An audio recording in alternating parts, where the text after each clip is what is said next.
του Cambridge. Τηλέφωνο επικοινωνίας 23 51 0 31 111.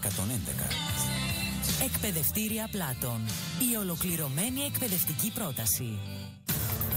Σελίδες ιστορίας και λογοτεχνίας. Ο φιλόλογος και συγγραφέας Γιάννης Παπαγεωργίου μας ταξιδεύει στον χώρο και τον χρόνο από την ελληνική και ρωμαϊκή αρχαιότητα έως σήμερα. Σελίδες ιστορίας και λογοτεχνίας. Μια ραδιοφωνική εκπομπή που παρουσιάζεται στις 12 το μεσημέρι κάθε Δευτέρα στο ράδιο ενημέρωση Νομού Πιερίας. Ράδιο ενημέρωση. Αδέσμευτο και ανεξάρτητο. Στους 92,2 στα FM. Παραμένει το μποτιλιάρισμα στην άνοδο της λεωφόρου Κηφισού από τη λεωφόρο Αθηνών έως την Αχαρνών. Σημαντικές καθυστερήσεις και στη λεωφόρο Ποσειδώνος προς Πειραιά από το Νεοφάλιρο. Και στην Αττική Οδό καθυστερήσεις έως 15 λεπτά στην έξοδο για Λαμία στο ρεύμα προς αεροδρόμιο.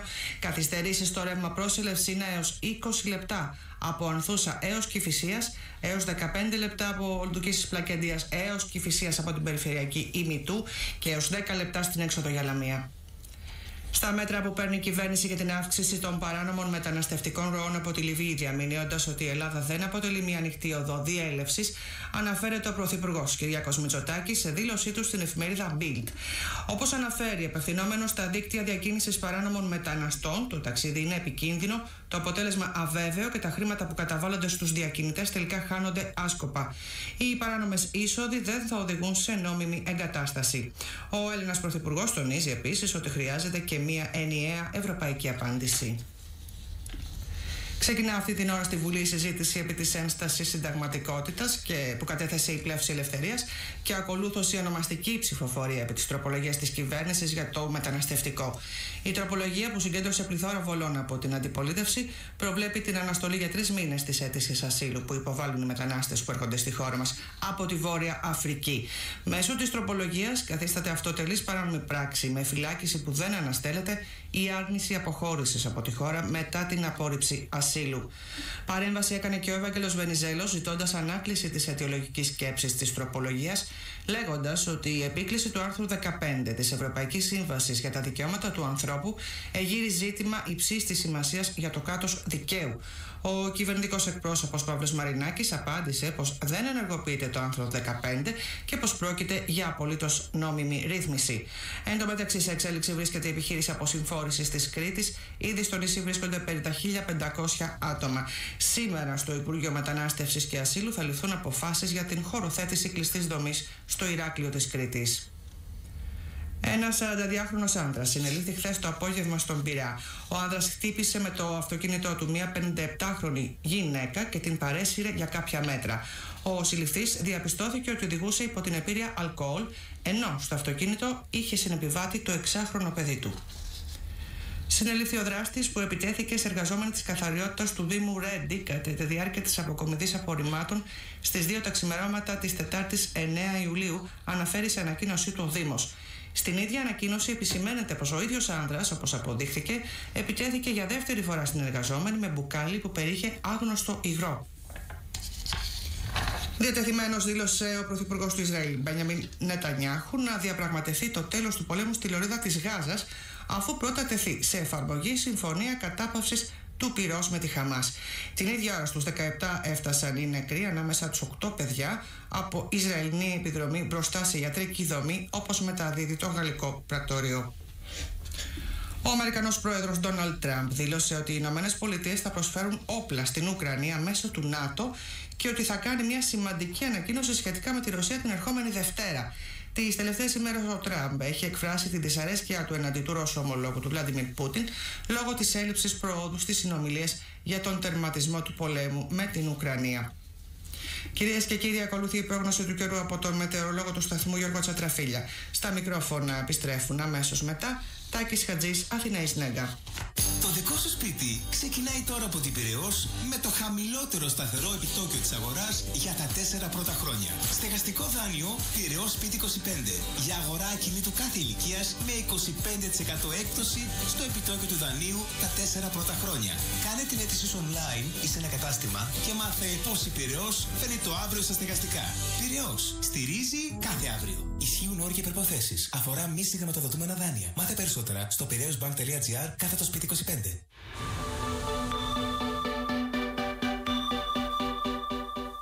Για σήμερα Παρασκευή περιμένουμε γενικά έθριο καιρό, εκτός από τις μεσημβρινές ώρες στα ηπειρωτικά, όπου στα ορεινά θα σημειωθούν λίγες βροχές. Οι άνεμοι θα πνέουν από βορειοδυτικές διευθύνσεις μέχρι 6 μποφόρ στα πελάγη. Η θερμοκρασία θα φτάσει στα ηπειρωτικά στους 31 με 32 βαθμούς και στους 35 βαθμούς στην Κρήτη και τα Δωδεκάνησα. Στην Αττική προβλέπεται ηλιοφάνεια. Οι άνεμοι βόρειοι μέχρι 6 μποφόρ και η θερμοκρασία θα κυμανθεί από 23 έως 32 βαθμούς.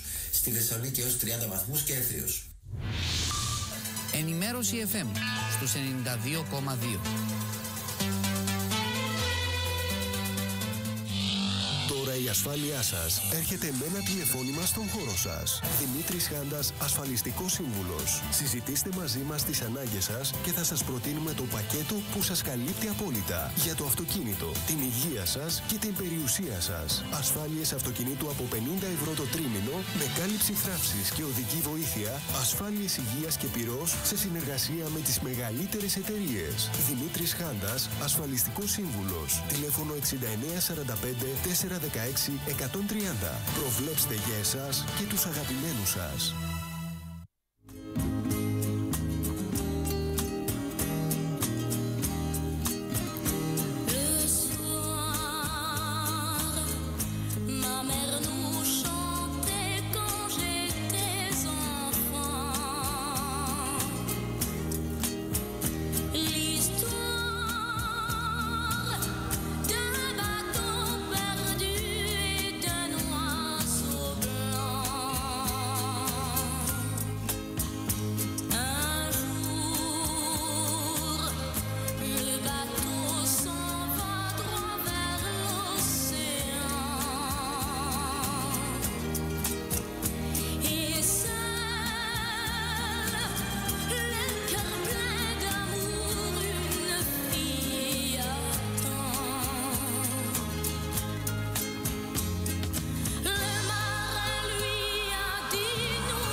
Καλημέρα, πολύ καλημέρα σε όλες και σε όλους. Συντονισμένοι στους 92 και 2 και στο ράδιο ενημέρωση, πρωινό Παρασκευής 11 Ιουλίου 2025, 10 και 10 πρώτα λεπτά.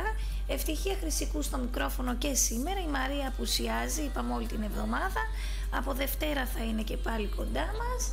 Σήμερα όμως δεν είμαι μόνη μου, έχω τη χαρά και την τιμή να φιλοξενώ εδώ μαζί μου στο στούντιο, να με κάνει και λίγο παρέα, τον κύριο Κωνσταντίνο Μουρούτη, διευθυντή του Ινστιτούτου Νέας Ζωής. Καλή σας ημέρα, κύριε Μουρούτη. Πολύ καλημέρα. Βρεθήκαμε ακριβώς από κάτω που περπατούσα και εκείνη την ώρα ο κύριος Χρυσικός απλά μου είχε πει.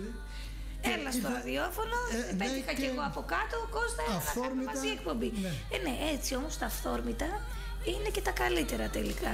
Δεν έχουμε τίποτα σχεδιασμένο, τίποτα στημένο. Θα κάνουμε έτσι μια εκπομπούλα μαζί, θα σχολιάσουμε λίγο την επικαιρότητα και τα όσα συμβαίνουν γύρω μας. Τι κάνουμε, πώς είμαστε? Κάθε μέρα και καλύτερα, κάθε νύχτα και αγριότερα, πολύ όμορφα, πολύ χαροπά. Τα δυο μας χέρια τα χτυπούμε.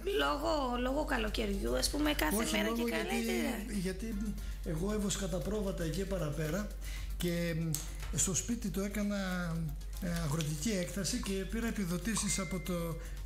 από τον ΟΚΕΠΕ. Όχι, από το τραγούδι παλιά βρήκαν αμπονεμπέ, αμάν που έλεγε. Από αυτόν τον οργανισμό το πήρα εγώ το...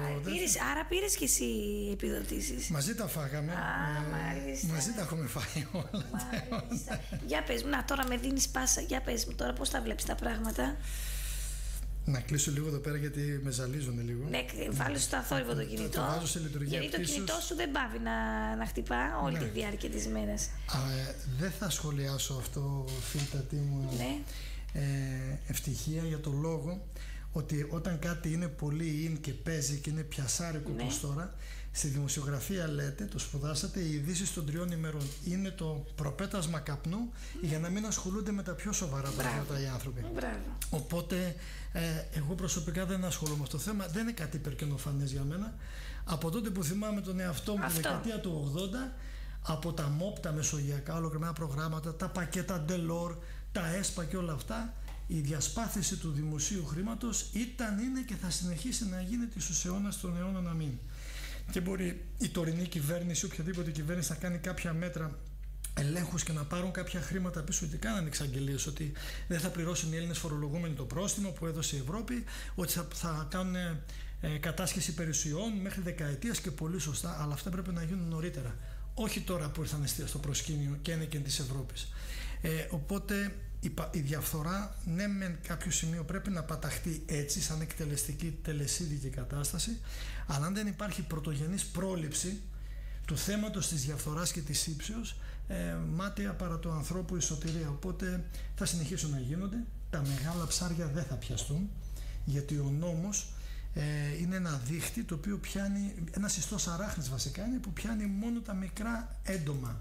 Τα μεγάλα ψάρια και τα ζώα τον ιστό της αράχνης τον διαπερνούν. Τα ψάρια όχι, δεν μπορούν να περάσουν ιστό αράχνης, αλλά τα ζώα, τα χέρσα, μπορούν να περάσουν τον ιστό της αράχνης χωρίς ποτέ να πιαστούν, και έχουμε πάμπολα τέτοια παραδείγματα τα οποία έχουν δώσει στον απλό Έλληνα την έννοια, ευτυχία, ότι όχι μόνο η δικαιοσύνη δεν είναι αδέκαστη, ότι πραγματικά, όπως το δείχνει και όλα στο άγαλμα, είναι τυφλή, και από εκεί και πέρα ό,τι κάνουμε μόνοι μας θα κάνουμε. Στον κόσμο που ακούει, απλά αυτό που για μένα είναι το βίωμα της ζωής μου και αυτό καταθέτω, δεν χρειάζεται να περιμένω να αλλάξω τους άλλους. Εγώ τουλάχιστον, πέρα από τους αστιισμούς στην αρχή της εκπομπής, τη σύνδεση μου έχω καθαρή, ούτε ένα ευρώ δεν έχω αδράξει πόποτε από το δημόσιο κορβανά, ούτε ένα από αυτά τα επιδόματα που δίνει η κυβέρνηση, και όχι γιατί είμαι φορτωμένος και έχω οικονομική άνεση, απλά γιατί το θεωρώ ντροπή να ζει κάποιος επετικά και εμετικά από επιδόματα και χωρίς να βγει να αγωνιστεί, να εργαστεί. Είτε θεωρείται αεργία είτε ανεργία. Και πολλοί είναι αυτοί, έτσι να συμπληρώσω, που λένε γιατί να πάω να δουλέψω, θα παίρνω 500-600 ευρώ, ενώ αν πάρω το ΚΕΑ, αν πάρω το επίδομα ανεργίας, αν πάρω το επίδομα στέγασης, θέρμασης κτλ, πιο πολλά μαζεύονται.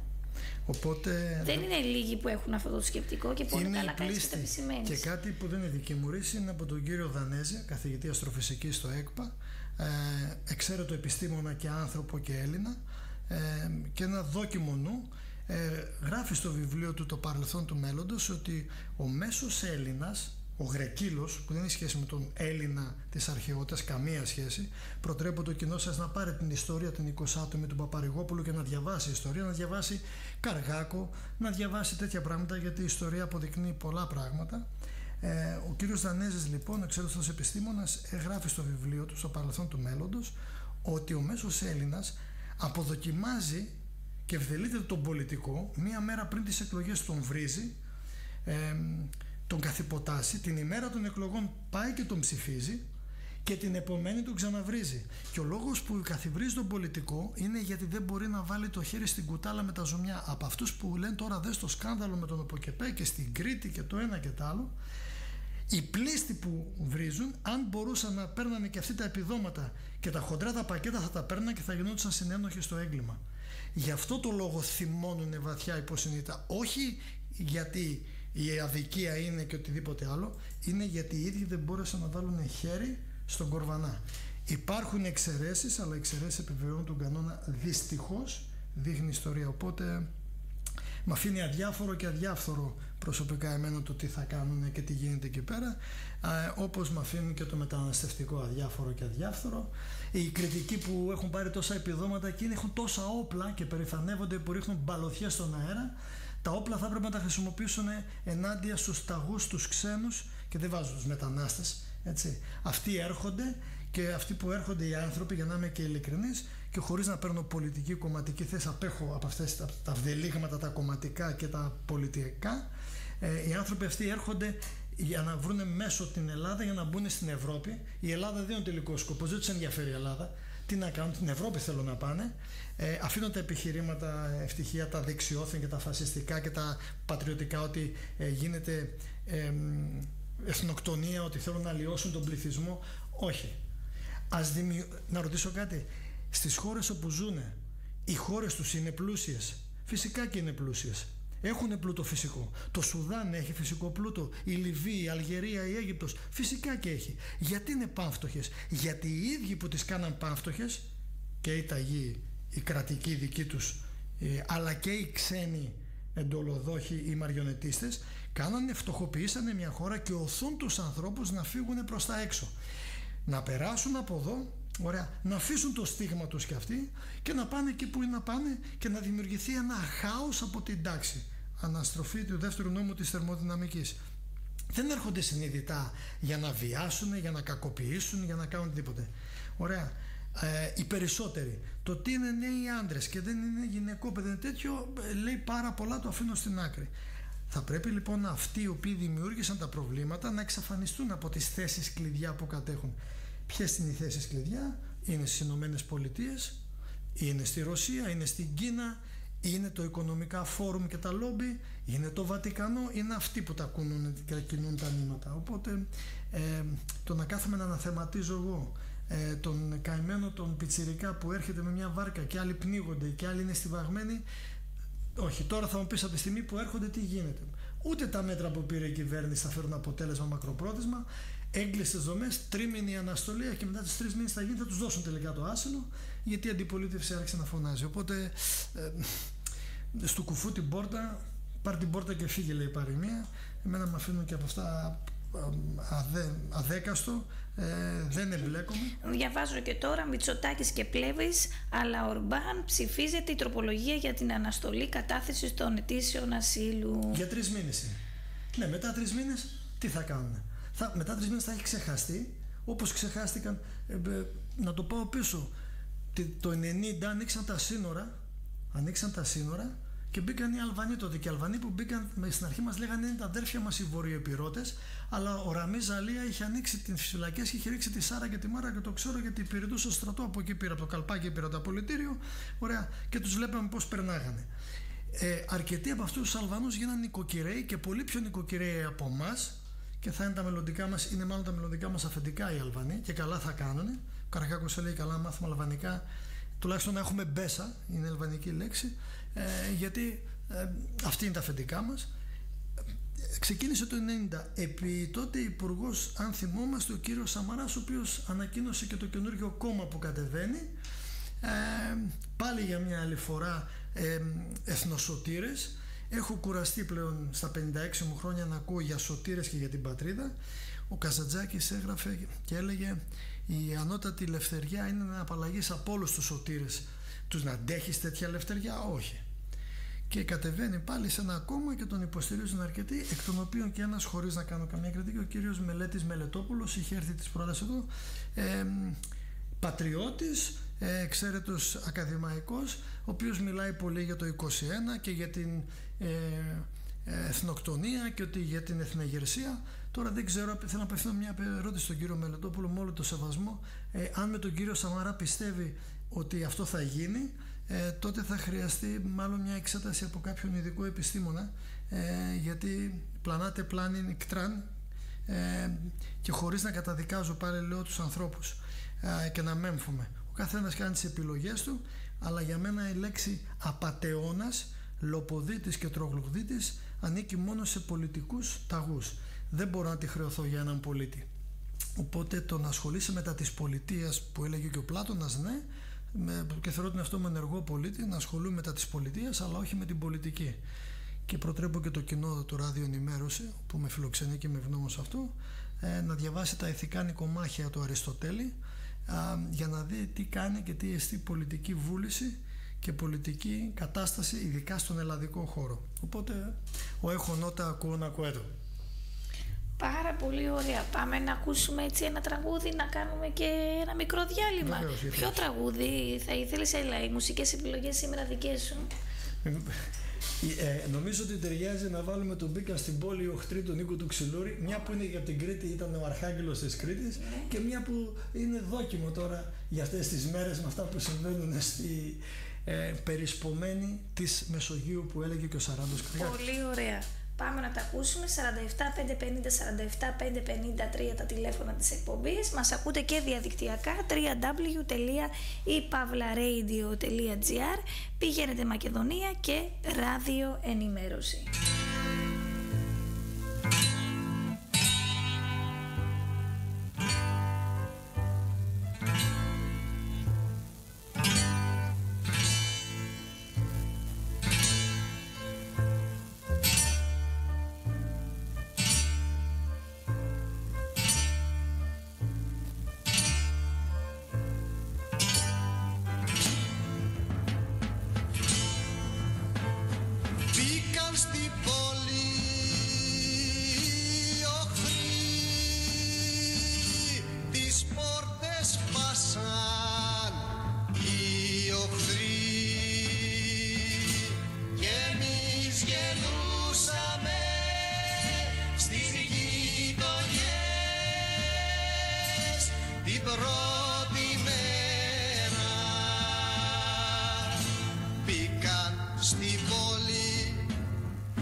Μπήκαν στην πόλη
επιστροφή στο στούντιο, ράδιο ενημέρωση 92,2 στα FM.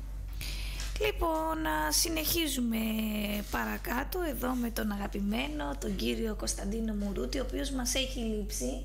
Έχει καιρό να κάνει εδώ τις ραδιοφωνικές του εκπομπές, αλλά από Σεπτέμβρη, έτσι, Οκτώβρη θα επανέλθει. Από Οκτώβριο, ναι, κάθε Δευτέρα, αμετανόητα προβληματισμοί ζωής, σε 92,2 στις 7 η ώρα. Πάρα πολύ ωραία, γιατί έχεις και το ακροατήριό σου, έχεις και το κοινό σου και ρωτάει πότε θα επανέλθει ο κύριος Μουρούτης. Έχω το κοινό μου θυμίζει, έχω τους ακολούθους, έχω αυτά, δεν έχω φίλους, έχω ανθρώπους, όπως το λέει και το ίδιο το ραδιόφωνο είναι ενημέρωση, ράδιο ενημέρωση, και δεύτερον η εκπομπή προβληματισμοί ζωής. Ο σκοπός είναι να βάζουμε τους ανθρώπους να προβληματιστούν. Ο Σωκράτης, ο αρχαίος αυτός ημών φιλόσοφος, ο οποίος εμείς του δώσαμε το κόνιο και το ήπια, και ακόμα και σήμερα, έστω και τυπικά, ελληνικό δικαστήριο δεν έκανε μια τυπική διαδικασία να αθωώσει τον Σωκράτη.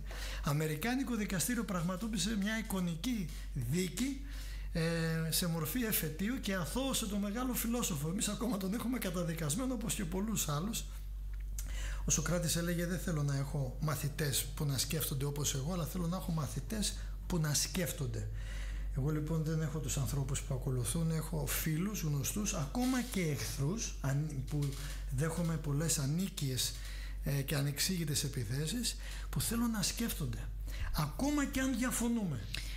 Πάσα διαφωνία μεταξύ Ελλήνων, έλεγε ο ποιητής, είναι διαφωνία μεταξύ ηρώων.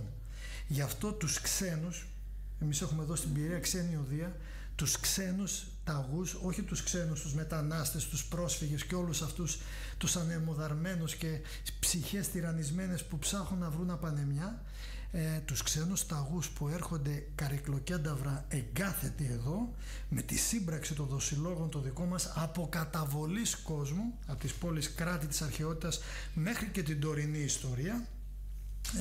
Ο Ηλίας είχε εδώ ένα βιβλίο, «Οι δοσίλογοι της κατοχής», και από έναν επιστήμονα, και εξηγούσε πως μέσα στην κατοχή πάρα πολλοί Έλληνες, οι περισσότεροι Έλληνες τάχτηκαν με τον κατακτητή. Είναι μύθος ότι οι περισσότεροι Έλληνες αναντιώθηκαν και πάρα πολλοί πλούτησαν, και οι απόγονοί τους είναι τώρα ζάπλωτοι και είναι ολιγάρχες και κρατεοί εξαιτίας αυτά που κάναμε τους κατακτητές. Γερμανούς, πρωτίστως Ιταλούς και Βούλγαρους κατακτητές.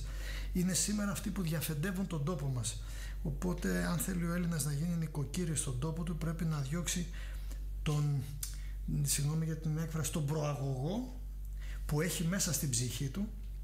Και όταν το πρώτο κύμα μετανάστευσης με τους Σύριους, πραγματικά τους Σύριους, έτσι, ερχόντουσαν, σκάγαν στη Σάμο και τότε σκάγαν με τα 500 ευρώ. Ήταν καλοί άνθρωποι αυτοί, άνθρωποι που ήταν από ένα στάτους. Οι Έλληνες τότε στο Ανατολικό Αιγαίο τους καπηλευόντουσαν, χρεώνανε και τα νερά πενταπλάσια, δεκαπλάσια τιμή που σκάναν και στον Εύρο και πάνω στα Σκόπια, ήταν εγκλωβισμένοι, και οι Έλληνες τα κάναν αυτά. Και τότε ένα Συριό παιδάκι από τη Συρία, όταν το ρωτήσαν γιατί έρχεστε εδώ, είχε πει: σταματήστε τον πόλεμο στη χώρα μας για να πάμε πίσω στη χώρα μας. Αν δημιουργηθούν οι προϋποθέσεις που αυτά τα πλούσια κράτη δοθούν στο λαό αυτός ο πλούτος και όχι στους ολιγάρχες, όπως γίνεται, ουλτραμοντανισμό έχουμε στην εξουσία, τότε οι άνθρωποι αυτοί γιατί να έρθουν στην Ελλάδα, γιατί να πάνε στην Ευρώπη. Ρωτάνε πολλοί γιατί είναι μουσουλμάνοι και δεν πάνε στα αραβικά κράτη. Μα στα αραβικά κράτη να πάνε να κάνουν τι? Πού να πάνε? Στο Ιράκ χάος υπάρχει, το δημιούργησαν. Να πάνε στο Ιράν, το ίδιο χάος υπάρχει. Πάνε στο Αφγανιστάν ή να πάνε στα Ηνωμένα Αραβικά Εμιράτα να τους έχουν δούλους εκεί. Έρχονται στην Ευρώπη γιατί ξέρουν ότι μέσω της χριστιανικής πίστης που έχει η Ευρώπη και του δυτικού όμορφου πολιτισμού έχει χτίσει θεμέλια για να μπορούν οι άνθρωποι να ζουν με μια ελευθερία. Έχουμε ένα μήνυμα από την κυρία Σωτηρία. Καλημέρα στον κύριο Μουρούτη. Πολύ ενδιαφέροντα ακούγονται αυτά που λέει, αλλά τι πρέπει να κάνουμε όλοι εμείς που βλέπουμε ότι μαζώσαν οι οχθροί από παντού και πιο πολύ μαζώσαν και μας πνίγουν οι από μέσα εχθροί. Ναι. Κανένα κάστρο, κυρία Σωτηρία μου, δεν μπορεί να κατακτηθεί και να πέσει αν δεν υπάρχει εκείνος που θα ανοίξει την Κεκρόπορτα. Την Κεκρόπορτα στην Κωνσταντινούπολη 29 Μαΐου του 1353.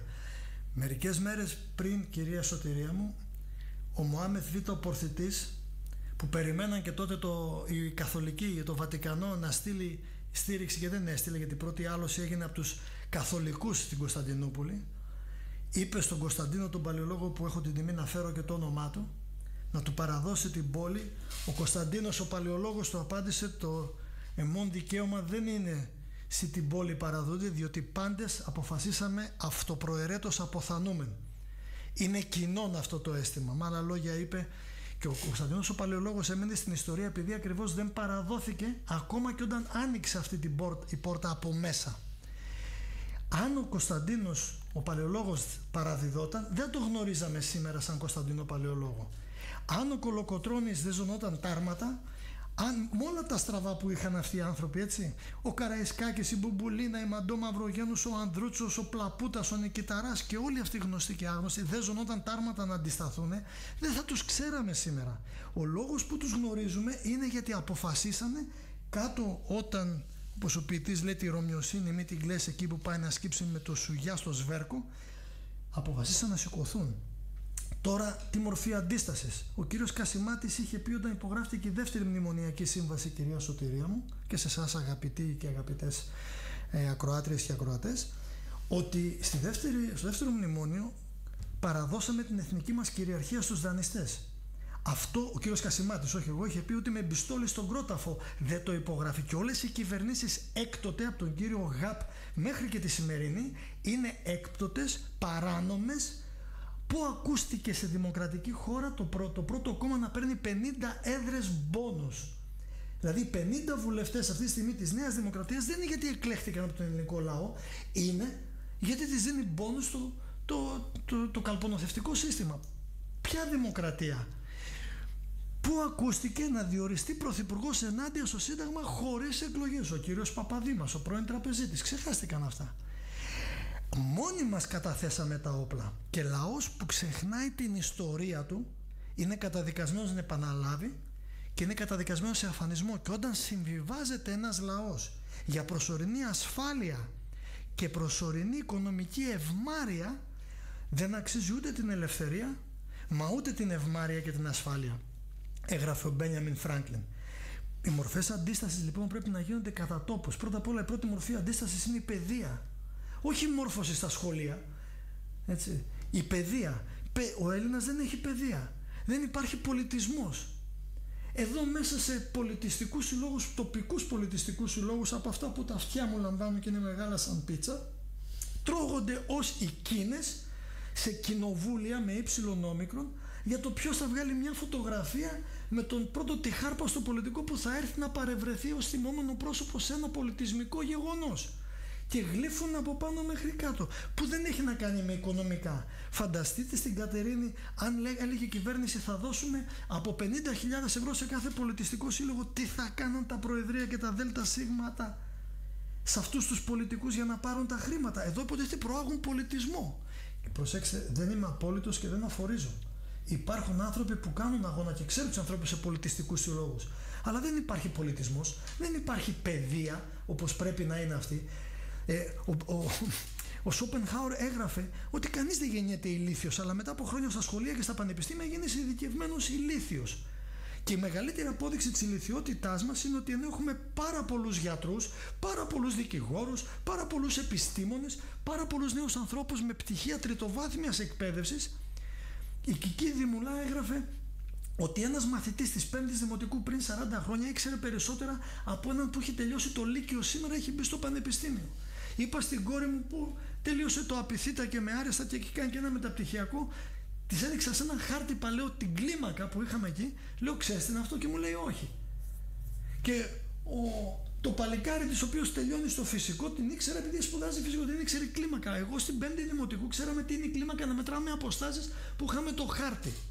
Αν πεις ευτυχία να κλείσεις το ρεύμα σήμερα και τα ATM, το ρεύμα για να έχουν ίντερνετ οι πιτσιρικάδες, τελείωσε, πελάγωσαν, δεν ξέρουν, με 2 δεξιά παπούτσια, 2 αριστερά παπούτσια και στροφάρουν γύρω-γύρω, διβαρκίες κάνανε. Αυτό δεν είναι ευθύνη μόνο του κράτους, είναι πρώτη ευθύνη της οικογένειας. Το πρόβλημα ξεκινάει από εκεί. Εγώ έμαθα στην ιατρική αυτή που σπούδασα την καλή ή κακή, χωρίς να αγοράσω πτυχία μέσω πολιτικών και άλλων καταστάσεων από τη Ρουμανία, τη Βουλγαρία ή με πολιτικές γλυψιματικές καταστάσεις μέσα στην Ελλάδα εδώ, εντασσόμενο σε κομματικές φατρίες, ότι έμαθα πολύ όμορφα ότι κάθε παθογένεση ξεκινάει στο πρώτο κύτταρο, στο πρώτο γονίδιο. Το κύτταρο λοιπόν της κοινωνίας είναι η οικογένεια. 1 στα 3 παιδιά γεννιέται σε μια μονογονεϊκή οικογένεια. 1 στα 2 παιδιά δεν βλέπει το 24ωρο πάνω από μισή ώρα και τους 2 γονείς μαζί. 1 στα 4 παιδιά βιώνει ενδοοικογενειακή βία, όχι άμεσα στο ίδιο, αλλά έμεσα τους γονείς με τη βία που ασκεί ο ένας τον φραστική, λεκτική και οτιδήποτε. Ιδιαίτερα οι άντρες απέναντι στις γυναίκες. Πώς λοιπόν αυτό το παιδί θα έχει μια παιδεία που θα το εμφυσίσει με αγάπη, ομορφιά, θάρρος, ήθος, ζέση και αρετή και τόλμη που έλεγε ο Κάλβος. Το 2003 ανακαλύψανε στη Γαλλία τα πρώτα γραπτά του Κάλβου από την ποιητική του συλλογή πεταμένα κάπου. Ο εγγονός του Μακρυγιάννη βρήκε πεταμένα τα χειρόγραφα του Μακρυγιάννη και ευτυχώς τα διέσωσε, που σύμφωνα με τον Σεφέρη είναι μετά το κοινό μεγαλύτερος συγγραφέας που έχει βγάλει η Ελλάδα, πέρα από τον στρατηγό, πέρα από τον ιστορικό Μακρυγιάννη. Πώς λοιπόν θέλουμε να αγωνιστούμε και να αντισταθούμε? Η αντίσταση δεν είναι με μπράτσα και six pack στους κοιλιακούς και 96-90 στις γυναικείες περιφέρειες ή με τα χρήματα ή με τα ντρόουν, όλα αυτά. Η αντίσταση ξεκινάει όταν έχεις δύναμη, και για να έχεις δύναμη χρειάζεσαι παιδεία, υγεία, ήθος, ελευθερία και πολιτισμό, αλλιώς δεν μπορείς να αντισταθείς. Και ένας λαός που ο Wolfgang Γκέτε είχε γράψει ότι από όλους τους λαούς οι Έλληνες ονειρεύτηκαν την ελευθερία και τη ζήσαν κιόλας. Την απεμπολίσαμε από το δεύτερο μνημόνιο, την εθνική μας κυριαρχία. Ποια κυβέρνηση? Και λένε τώρα, λέει η κυρία Κωνσταντοπούλου, το ΚΚΕ, ο Βελόπουλος και όλοι αυτοί που είναι μέσα στο κοινοβούλιο, πάλι το λέω με υψηλονόμικρον, για εκλογές. Και εσείς πιστεύετε, υπάρχει άνθρωπος εδώ νοήμων πιστεύει ότι άμα θα βγει αύριο μεθαύριο, τέλος πάντων, ο ΞΥΡΙΖΑ, η Νέα Αριστερά, το Πλεύση Ελευθερίας, το ΚΚΕ, η Φωνή Λογικής, όλοι αυτοί, ότι θα αλλάξουν κάτι, αφού τις εντολές τις παίρνουν απ' έξω? Ο κύριος Αλέξης Τσίπρας δεν ήταν που είχε πει με ένα νόμο, με ένα τέτοιο θα καταργήσουμε τα μνημόνια, και το όχι το έκανε ναι του ελληνικού λαού? Αυτός δεν παρέδωσε τη Μακεδονία? Αυτόν δεν φέρνουν πάλι μπροστά? Ή δεν υπάρχει κάτι άλλο? Αφού οι μαριονετίστες είναι απ' έξω. Ερώτηση στο κοινό σας. Όταν έγινε η κρίση στα Ήμια το 96, που ο κύριος Σιμίτης, αυτός που αλωτήρας της ελληνικής οικονομίας, 4 μέρες εθνικό πένθος, για το Μεγάλο Μίκη Θεοδωράκη είχαμε 3, για τους ήρωες των μνημείων, τον Γιαλοψό και τους άλλους που τους ρίξανε κάτω, καμία. Ωραία. Ή για τους υπτάμενους τους Ίκαρους που πέφτουν αγωνιζόμενοι την πατρίδα με 10G να κάνουν αναχέτηση τα τουρκικά αεροπλάνα πάνω στο FIR το δικό μας. Όταν λοιπόν έγινε η κρίση και ο Λιμπέρης του είπε κατάσταση εμπλοκής, στο να πάρουν τη σημαία, υποστολή σημαίας, 2 φορές το κάνανε οι Τούρκοι, και πήρε τον Bill Clinton, δημοσιευμένα είναι τα έγγραφα, δεν τα λέω εγώ, και του είπε ο Σιμίτης, ο πρωθυπουργός της χώρας, που είχε τον αρχηγό της ΕΕΠ να περιμένει έξω από το γραφείο του, του είπε ότι το ελληνικό σύνταγμα προβλέπει εμπλοκή, συνθήκες πολέμου, την υποστολή της σημαίας, και του απάντησε επιλέξει ο πρόεδρος τότε, ο Bill Clinton, που δεν είχε σεξουαλική επαφή με τη Μόνικα Λεβίνσκι κάτω από το τραπέζι, είχε πεολυχίες, του είπε επιλέξει fuck the Greek Constitution, και τότε υπέρασε το δόγμα no flags, no ships, no troops, που ισχύει ακόμα και τώρα και είναι γκρίζα ζώνη. Τέλος πάντων, να στη βάψουμε, να πάψει να είναι γκρίζα. Ποιος ευθύνεται γι' αυτό? Ο Τούρκος ευθύνεται? Όχι, εγώ με τον Τούρκο δεν έχω τίποτα. Φίλος μου, οι καλύτεροι φίλοι μου στη Γερμανία που ήμουν 15 χρόνια και σπούδασα ήταν Τούρκοι. Δεν ήταν Έλληνες. Και Αλβανοί ήταν. Δεν έχω κανένα πρόβλημα με τη γείτονα χώρα, με τις γείτονες χώρες. Δεν μου φταίει ο Σιμίτης, είπε πολύ σωστά η κυρία Σωτηρία. Πώς θα απαλλαγούμε από αυτούς? Μα παιδεία. Πάρτε, διαβάστε ιστορία.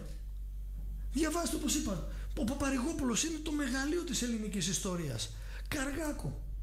Κορδάτο, πάρτε και Κορδάτο, ναι, τον οποίο το ίδιο το κόμμα τον απέρριψε. Διαβάστε ιστορία, αφιερώστε χρόνο στην ιστορία, και όχι. Βλέπω τους ανθρώπους που ώρες μπορούν να κάθονται σε ένα κινητό μπροστά και να σκρολάρουνε, και άμα τους δώσεις ένα βιβλίο, αυτή τη στιγμή, και δεν το λέω με παρησία, Ευγενία Λευτική, μην παρεξηγήσεις, ο Θεός μου έδωσε τη δύναμη να συγγράψω 50 βιβλία. 20 στην αγγλική και 30 στην ελληνική γλώσσα, και άλλα 2 είναι προσυγγραφή, και όλα είναι στο χέρι γραμμένα. Με 2 επιτομές επιστημών. Ξέρεις ότι έρχονται άνθρωποι για διάφορα θέματα. Έχω γράψει, ας πούμε, ένα βιβλίο για τον καρκίνο, 600 σελίδες. 92 σελίδες βιβλιογραφία. Αν υπάρχει κάποιος που ακούει και έχει κάνει τριτοβάθμια εκπαίδευση, έχει κάνει διπλωματική ή διδακτορική διατριβή, ξέρει τι σημαίνει 92 σελίδες βιβλιογραφία. Το παίρνει ένας άνθρωπος, το διαβάζει, ακαδημαϊκά που γράφω στο βιβλίο στην αρχή ότι είναι καθαρά προς επιμόρφωση, δεν είναι ιατρική παρέμβαση κλπ. Αυτά όλα. Ο οποίος νοσεί και μου λέει, κύριε Μουρούτη, 600 σελίδες δεν μπορώ να το διαβάσω. Δεν μου λέτε με 2 λόγια τι να κάνω για την αρρώστια μου. Και του λέω, σου πω με 2 λόγια. Και μου λέει, για πέστε μου, άντε γεια. Μου λέει, τι άντε γεια. Ρε φίλε, του λέω, πάσχεις από κάτι, έχω κάτσει εγώ, έβγαλα τα ματάκια μου να διαβάσω, να σου γράψω, να το κάνω πιο απλό και μου λες με 2 λόγια. Είμαστε τελευταίοι σε αναγνωσιμότητα στην Ευρωπαϊκή Ένωση. Είμαστε πρώτοι στη διαφθορά. Πρώτοι στην κατανάλωση καφεΐνης. Και απορώ, αφού είμαστε πρώτοι στην κατανάλωση καφεΐνης, πώς είμαστε να είμαστε τόσο κοιμισμένοι, να μην ξυπνάμε. Ωραία. Πρώτοι στην παμπεσιά. Πρώτοι στην πολιτική διαφθορά. Πρώτοι στα προβλήματα πλέον υγείας.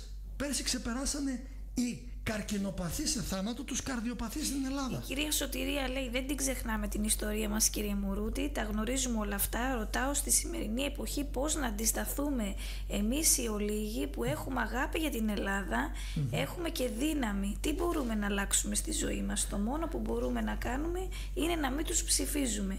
Φτάνει όμως αυτό όταν είμαστε μια καθαρή κουκίδα σε τόνους λάσπης. Υπάρχει ένα πολύ διάσημο τεστ στην ψυχολογία που κάνουν πολλοί κοινωνικοί ψυχολόγοι στους φοιτητές όταν μπαίνουν την πρώτη μέρα στο αμφιθέατρο.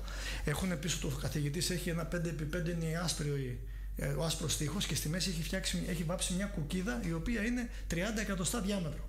Ρωτάει τους φοιτητές στο αμφιθέατρο τι βλέπετε και όλοι βλέπουν τη μαύρη κουκίδα. Κανείς δεν βλέπει τον άσπρο τοίχο 5x5. Κοιτάμε το στραβό, το λάθος. Ο ανθρώπινος εγκέφαλος, κυρία Σωτηρία, είναι νευρολογικά προγραμματισμένος στους προμετωπιαίους λοβούς, στον νεοφλοιό του που λέμε, να εστιάζει μόνο σε ένα πράγμα. Αυτό είναι η μεγαλύτερη ευλογία, μεγαλύτερη κατάρα. Αν θα εστιάσει στο λάθος, στο κακό, στο μεμπτό, στο ανήθικο, στο μη προσφυλές, στο ανέντιμο, τότε ναι, την έβαψες. Λέτε εσείς οι λίγοι, δεν μπορείτε να αλλάξετε και να σου πω κάτι, δεν υπάρχει περίπτωση να αλλάξει κάτι. Εάν κάποιος πιστεύει ότι θα αλλάξει κάτι, τρέφει φρούδες ελπίδες και έχει τρικυμία εν κρανίο. Όχι, τα πράγματα θα γίνονται χειρότερα και χειρότερα. Το λέει ο δεύτερος νόμος θερμοδυναμικής, από τον τάξη πάμε σε χάος, σε ένα κλειστό σύστημα. Το λέει το Ευαγγέλιο, εγώ μιλάω ως χριστιανός, σκέτος, και το λένε αυτά που βλέπουμε, νομοτελειακές καταστάσεις. Αλλά, και απαντάω, το πώς θα αντισταθείτε είναι λάθος το ερώτημα. Καταλαβαίνω πώς το λέτε. Αν ξέρεις πώς λειτουργεί ένα αυτοκίνητο, ένας κινητήρας εσωτερικής καύσεως, γίνεσαι μηχανικός στη Mercedes. Αν ξέρεις γιατί να λειτουργήσει ο κινητήρας, γίνεσαι το αφεντικό στη Mercedes. Αυτός που έχει ένα γιατί για να ζήσει μπορεί να υπομείνει οποιοδήποτε τι, έλεγε ο Φρίντριχ Νίτσε. Με άλλα λόγια, ο Περέδη δείξε, και απαντώ ευθυτενώς σε εσάς. Το θέμα δεν είναι πώς να γίνει η αντίσταση και η αλλαγή, το θέμα είναι γιατί να γίνει. Ξέρετε η Ελλάδα γιατί έχει τόσους εμφυλίους τόσες χιλιάδες χρόνια? Γιατί αγωνιστήκαμε για την ελευθερία, αλλά αυτοί που ξεκίνησαν να αγωνιστούν για την ελευθερία πριν ξεκινήσουν τον αγώνα ένοπλο, πνευματικό, πρώτα απ' όλα ο αγώνας είναι πάντοτε πνευματικός, ηθικός, πολιτισμικός, πολιτιακός και αγώνας παιδείας, ποτέ ένοπλος. Ο ένοπλος αγώνας έφτασε και θα πρέπει να φτάσει μόνο όταν η παιδεία και ο πολιτισμός είναι σε τέτοιο ύψιστο σημείο που δεν σου αφήνουν πλέον περιθώρια ανάσας. Ωραία. Το να ζωστείς τάρματα δεν λέει τίποτα. Οι πρόγονοι μας κάναν αγώνα για την ελευθερία, έχει σαν έμανε ποτισμένος αυτός ο τόπος και έχει φυτρώσει με πολύ αίμα για την ελευθερία, αλλά όταν αποκαθιστούσαν την ελευθερία δεν ξέραν τι να κάνουν με την ελευθερία, γιατί ο καθένας είχε άλλη αντιληπτικότητα και άλλη κατανόηση για την ελευθερία, γι' αυτό και φαγωθήκαν μεταξύ τους. Με τη συνδρομή των ξένων ταγών που το χρησιμοποιούσαν. Από μαυροκορδάτους και κολέτιδες, από Πέρσες και Μίδους, έτσι, από Άγγλους, Γάλλους, Αμερικανούς. Πάρτε τη διδακτορική του Μπάτσι που εκτελέστηκε με τον Μπελογιάννη το 1953, τον οποίο εκτελέσαν κομμουνιστές. Διαβάστε για τον πλούτο της Ελλάδας που τότε και μιλούσε για το σχέδιο Χάμιλτον για τα 100 χρόνια εξαγοράς και εκμετάλλευσης της Ελλάδας από τους Αμερικανούς όταν μας τους παραδώσανε οι Άγγλοι σε εκείνους.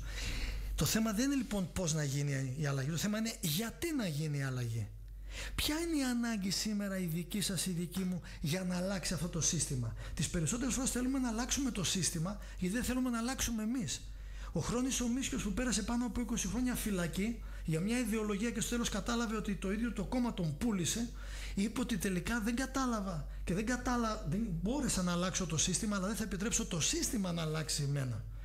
Να μείνω άνθρωπος και να αγωνιστώ να μείνω άνθρωπος. Να επαναπροσδιορίσω τι σημαίνει αλήθεια, ελευθερία, έρωτας, αγάπη, ομορφιά, ζέση, αρετή και προνοητικότητα, συμπόνια και σπλαχνισμός. Αυτά πρέπει να προσδιορίσω στη ζωή μου, κυρία Σωτηρία. Έτσι θα κάνουν αλλαγή. Και ο Μαχάτμα Γκάντι που πέταξε τη βασίλισσα και ένωσε Πακιστανούς με Ινδούς που μετά το θάνατό του χωρίστηκαν και τρώγονται τώρα. Ωραία. Είχε πει ότι θα πρέπει να γίνουμε εμείς η αλλαγή που πρέπει να ζήσουμε και να ζητήσουμε από την κοινωνία έξω. Άρα η αντίσταση θα έρθει και ο τρόπος αλλαγής θα έρθει με το γιατί, το know why. Γιατί θέλω να αλλάξω. Ποιο είναι το νόημα στη δική μου ζωή. Τι πάθος αληθινό έχω εγώ. Πριν περάσουμε έτσι σε ένα μουσικό διάλειμμα, θα ήθελα λίγο να μου σχολιάσεις και όλα αυτά τα οποία ακούμε τελευταία περί τεχνητής νοημοσύνης γιατί έπεσα τώρα πάνω εδώ σε μία έρευνα που λέει 1 στις 3 μικρομεσαίες επιχειρήσεις έχει έρθει σε επαφή με εργαλεία τεχνικής νοημοσύνης. Ανάλυση λέει της Εθνικής Τράπεζας αναφέρει ότι το 80% των ελληνικών μικρομεσαίων επιχειρήσεων έχει εκδηλώσει διάθεση να εξελίξει τις υπηρεσίες της με τη τεχνητή νοημοσύνη. Πρώτα απ' όλα, δηλαδή σε λίγο δεν θα κάνουμε εκπομπές και εμείς εδώ μέσα από το ραδιόφωνο. Να μην κάνετε, εγώ θα είμαι εδώ πέρα ακόμα. Κύριε Μουρούτη, θα γίνονται όλα μέσω τεχνητής νοημοσύνης. Ο Χαζάρη, αυτό το καλό παιδί του Σόρος εκεί στο Παγκόσμιο Οικονομικό Φόρουμ, είναι από τους πρωτεργάτες και τρέχουν πάρα πολύ. Δεν είμαι ενάντια στην τεχνολογία. Έτσι. Κάφροι δεν είμαστε. Ούτε Ούγγανοι. Βεβαίως και ναι. Αρκεί αυτή να μην γίνει. Πρέπει να είναι υποχείριο δικό μας και να μην γίνουμε εμείς σκλάβοι της τεχνολογίας. Δεύτερον, ο όρος τουλάχιστον στην ελληνική τεχνητή νοημοσύνη είναι αδόκιμος, απρόσφορος και λανθασμένος. Γιατί η λέξη νοημοσύνη, το intelligence στα αγγλικά ή intelligence στα γερμανικά, σημαίνει ευφυΐα. Έτσι. Intern και ένα agent, ένας διαμεσολαβητής. Στην ελληνική γλώσσα η νοημοσύνη σημαίνει ένα «ον» που έχει νόηση. Δεν μπορεί, είναι υπερπλεονασμός να πει κάποιος τεχνητό «ον» με νόηση. Δεν γίνεται αυτό το πράγμα. Γιατί ένα «ον» ergo cogito sum σημαίνει ένα «ον» που ζει, που έχει βιολογική ύπαρξη. Ακόμα και σήμερα, ευτυχία, στη βιολογία, στην επιστήμη της βιολογίας, αυτό είναι το πρώτο μου πτυχίο, το 1994, δεν έχει οριστεί τι είναι ζωή. Είναι το ιερό δισκοπότηρο της βιολογίας. Προσδιορίζουμε τι καθορίζει κάτι έμβιο με άβιο. Δηλαδή αυτό το μικρόφωνο που είναι μπροστά μου είναι άβιο, δεν έχει ζωή. Έμβιο, όπως είμαι εγώ, είναι εδώ. Και λέμε είναι αυτό που έχει γονιδίωμα, που κίνηση, αναπαραγωγή, αυτοσυντήρηση κλπ. Αλλά το τι είναι ζωή δεν το έχουμε προσδιορίσει. Ωραία. Άρα νοημοσύνη τεχνητή είναι αδόκιμο στην ελληνική. Μπορεί να πούνε τεχνητή ευφυΐα. Ναι. Τεχνητή ιδιοφυΐα, βεβαίως και ναι. Αλλά όχι τεχνητή νοημοσύνη. Απαντάω τώρα αυτό για τις επιχειρήσεις. Ναι, ότι θα κατακαιρματίσει κάθε έννοια σκέψης, βεβαίως και ναι. Μα ήδη το κινητό που θεωρείται έξυπνο είναι έξυπνο για αυτούς που το έχουν πουλήσει, όχι για σένα που το χειρίζεσαι. Ωραία. Οι άνθρωποι φτάνουν σε μια ηλιθιοποίηση και ένας πολύ γνωστός νευροχειρουργός, καθηγητής νευροχειρουργός, ο Dr. Blaylock, είχε γράψει πριν 20 χρόνια πάμε για dumping down και stupidization, για ηλιθιοποίηση της κοινωνίας. Γιατί το μεγαλύτερο μέρος της κοινωνίας γίνεται ηλίθιο επειδή δεν μπορεί να σκέφτεται πλέον, γιατί σκέφτονται οι άλλοι για πράγματα. Ο Τζίμις ο Πανούσης είχε πει ότι στη νέα τάξη πραγμάτων εμείς θα είμαστε τα πράγματα. Ωραία, και είχε δίκιο ο μεγάλος Τζιμάρας, ο προφήτης. Θα μείνει ένα πολύ μικρό ποσοστό που θα μπορεί να σκέφτεται, να βάζει τους μετοπιαίους λοβούς να λειτουργούν, που δεν θα έχουν πειραχτεί από τον τρόπο ζωής, από το lifestyle και από την αδόκιμη αβάσταχτη ελαφρότητα του είναι, και το 95% θα βλέπει το 5% και θα τους θεωρεί επικίνδυνους και θα θέλει να τους εξοβελήσει μέσα από την κοινωνία σαν έκτρωμα και εξάμπλωμα. Εγώ είμαι ενάντια σε κάτι τέτοιο και δεν θα έχει ούτε βάστα, καταραίει και αυτό. Κάνουν ακόμα και διαγνώσεις με τεχνητή νοημοσύνη και όλα αυτά. Δεν μπορεί να αντικαταστήσει τον άνθρωπο. Στο κάτω-κάτω τεχνητή νοημοσύνη, η τεχνητή ιδιοφυΐα και όχι ευφυΐα, δεν μπορεί να είναι ευφυΐα, ιδιοφυΐα. Είναι ιδία ευφυΐα, ιδιωτική, το οποίο σημαίνει ηλίθια ευφυΐα. Δεν μπορεί να αντικαταστήσει για το λογισμικό για να δουλέψει, τις πληροφορίες δίνει πάντοτε ο άνθρωπος. Και θα απαντήσω τελικά με ένα μεγάλο σκακίστα, τον Κασπάροφ, που όταν τότε η Microsoft έβγαλε το Deep Blue, αυτό το μεγάλο υπολογιστή που μπορούσε να κάνει 4 εκατομμύρια μαθηματικούς υπολογισμούς ανά δευτερόλεπτο, παίξαν 3 παρτίδες με τον Κασπάροφ. Στην πρώτη νίκησε ο Deep Blue, βγήκαν τότε και είπαν yeah, νικήσαμε τον Κασπάροφ. Μετά έπαιξε, νίκησε ο Κασπάροφ και την τρίτη πάλι νίκησε ο Deep Blue. Και βγήκαν και είπανε νικήσαμε τον Κασπάροφ, άρα οι υπολογισμοί ήταν προήμιο της τεχνητής νοημοσύνης και αυτό. Ήταν τεχνητή νοημοσύνη. Και ρωτήσαν τον Κασπάροφ τι έχει να πείτε που ιτηθήκατε. Τότε δεν με βλέπει ο κόσμος. Ο Κασπάροφ γύρισε πίσω, πήρε λίγο τον μπράντι που έπινε, τράβηξε μια τζούρα από το πουρο του και είπε μηδιάζοντας: ναι, είναι αλήθεια. Με νίκησε ο Deep Blue, αλλά υπάρχει μια διαφορά. Και το ρωτάει δημοσιογράφος από το CNN ποια είναι αυτή, και απαντάει ο Κασπάροφ: ο Deep Blue δεν θα μπορέσει ποτέ να νιώσει αυτά που νιώθω εγώ και την ευφυΐα όταν κάνω ή σκέφτομαι μια κίνηση πάνω σε σκακέρα. Αυτή είναι η διαφορά. Αν λοιπόν οι άνθρωποι θέλουν τις επιχειρήσεις τους μικρομεσαίες να τις υπάρξουν τεχνητή νοημοσύνη, να περιμένουν και όταν η τεχνητή νοημοσύνη θα τους νοημοσίσει διαφορετικά και θα τους μοησίσει όπως κάνει ο Μωυσής ο πρωθυπουργός μας τώρα. Εντάξει. Λοιπόν, πάμε να ακούσουμε ένα τραγούδι. Παντελή Θαλασσινό, ποιο είπαμε θα βάλουμε? Ο δικός μου Θεός. Ο δικός μου Θεός, ωραία. Και επανερχόμαστε σε πολύ λίγο. Είδες, ο χρόνος με τον Κωνσταντίνο Μουρούτη δεν φτάνει ποτέ. Πότε ξεκινήσαμε, πότε σιγά σιγά φτάνουμε και προς το τέλος. Θα μας ξανάρθεις μες στο καλοκαίρι, να πούμε και άλλα. Ωραία.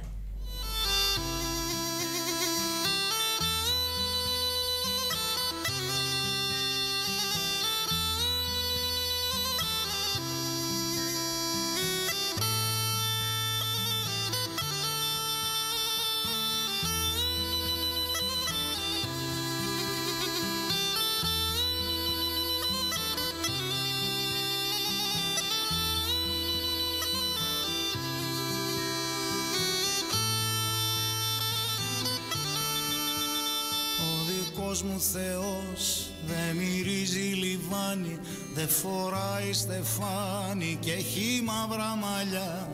Στεκεί φάρος λευκός στο μικρό μου λιμάνι, μπλούζει φως στο κορμί μου και με παίρνει αγκαλιά. Ο δικός μου Θεός δε χωράει σε εικόνες, δε χωράει σε κανόνες, δε φοράει χρυσά.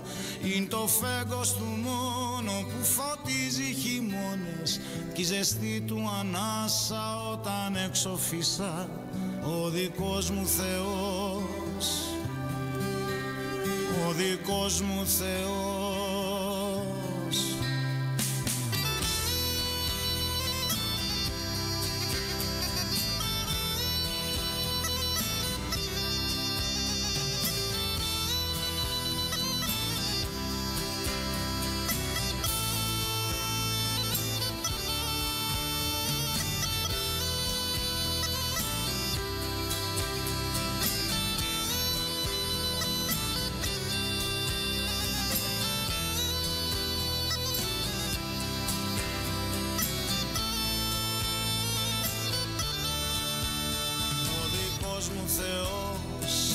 Κάρβουνα μάτια και δυο λευκά άτια με αγγέλων φτερά. Αν τη νύχτα κοιτάξεις του ουρανού τα σημάδια, θα μας δεις να πετάμε με τα χέρια ανοιχτά. Ο δικός μου Θεός δεν χωράει σε εικόνες, δεν χωράει σε κανόνες, δεν φοράει χρυσά.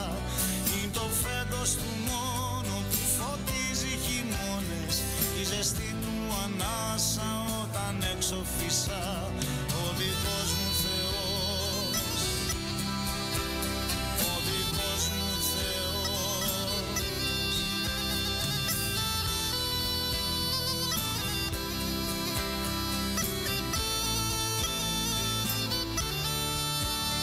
Ο δικός μου Θεός αγαπάει το γέλιο, αγαπάει το χρώμα, αγαπάει τη βροχή. Τον βρίσκω στη θάλασσα, στις βροχής, στις σταγόνες. Τον εψάχνω σε σένα που έχεις χρόνια χαθεί. Ο δικός μου Θεός δεν χωράει σε εικόνες, δεν χωράει σε κανόνες, δεν φοράει χρυσά. Είναι το φέγγος του μόνο που φωτίζει χειμώνες κι η ζεστή του ανάσα όταν έξω φυσά. Ο δικός μου Θεός, ο δικός μου Θεός.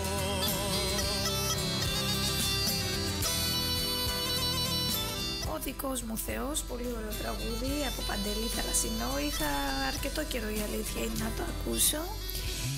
Λοιπόν, και μιας και πλησιάζουμε στο τέλος της σημερινής μας εκπομπής, με τι θα ήθελες έτσι να κλείσουμε, Μεσολαβή και Σαββατοκύριακο, να πούμε κάτι ευχάριστο, κάτι όμορφο έτσι για το Πάντα τα ευχάριστα τα λέμε. Εμένα μου αρέσουν να μιλάω την ομορφιά της αλήθειας, η οποία πραγματώνει μια ελευθερία στην ψυχή του ανθρώπου και τον κάνει έτοιμο για να μπορεί να αγωνιστεί και να αντισταθεί. Εγώ θα πω τις ευχές να περνάτε όμορφα, να είναι αυτά, να πλατσουρίσετε, να κάνετε. Αυτό που μπορώ να πω στον κόσμο που ακούει για αυτές τις επόμενες 2 μέρες είναι μέσα στη θέρμη του καλοκαιριού.